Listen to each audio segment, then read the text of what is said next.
अस्सलाम वालेकुम नाजरीन, INE टुडे न्यूज़ में आपका खैर मकदम है। आइए देखते हैं ये तफसीलात।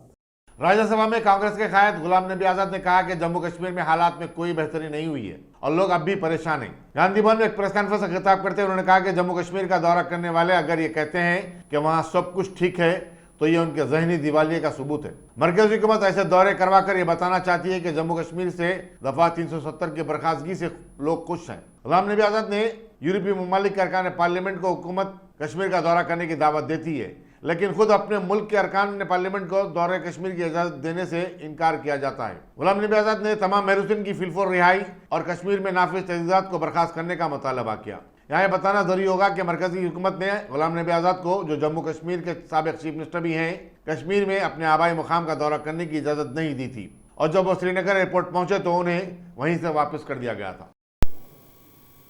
मैं अभी तक तो सिटिंग मेंबर पार्लियामेंट हूं, वहां का विपक्ष का नेता हूं, दूसरी अलग बात है, लेकिन MP तो हूं।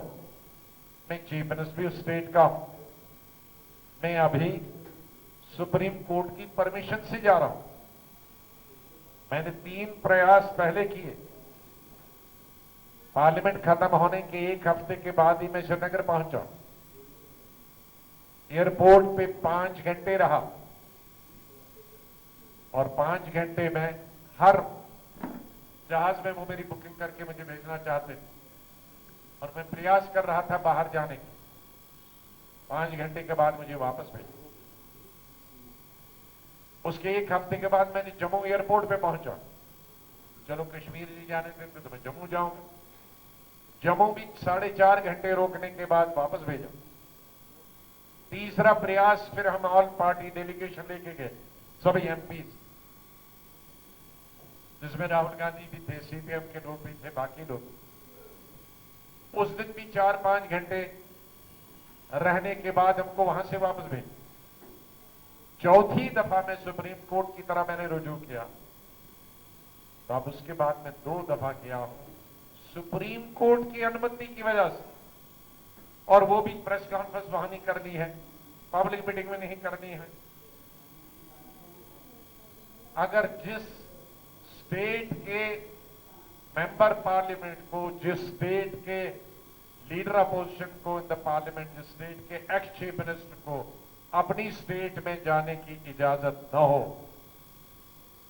और देश के MPs को जाने की इजाजत न हो, देश के मीडिया को इजाजत जाने की न हो, उस प्रदेश के मीडिया को ये जो विदेश से लोग लाए उनकी से मिलने की इजाजत न हो, लोगों को ये बाहर से विदेश से जो MP लाए उनसे मिलने की इजाजत न हो, है तो उसके बाद भी अगर कोई कहता है कि हालात ठीक हैं तो जरा इलाज की जरूरत है, उसका मतलब है किसी का भेजा हुआ था ये लाने के लिए जाके, और ये वो ऐसे बहुत मिलेंगे हमारे गांव में, हर जगह मिलेंगे।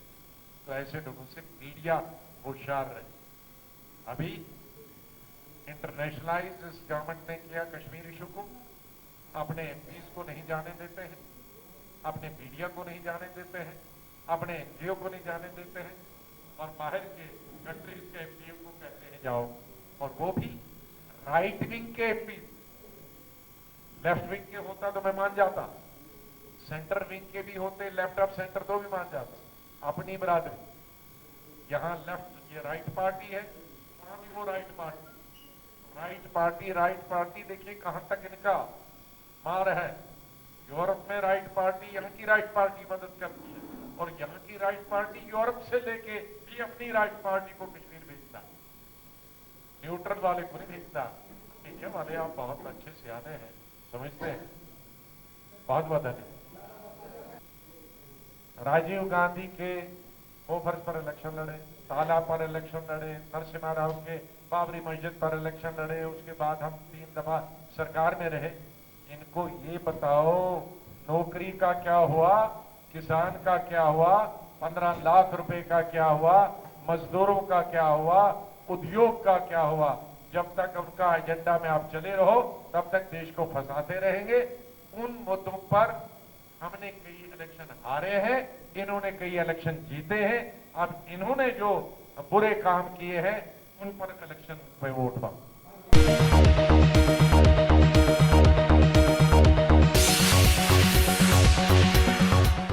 अगर आपने हमारे चैनल को सब्सक्राइब नहीं किया है तो आपको यहाँ सब्सक्राइब बटन दिख रहा है, उसे क्लिक करिए और सब्सक्राइब कीजिए और साथ ही साथ बेल आइकॉन को भी क्लिक करिएगा जिससे कि आपको ताज़ा अपडेट मिलते रहें।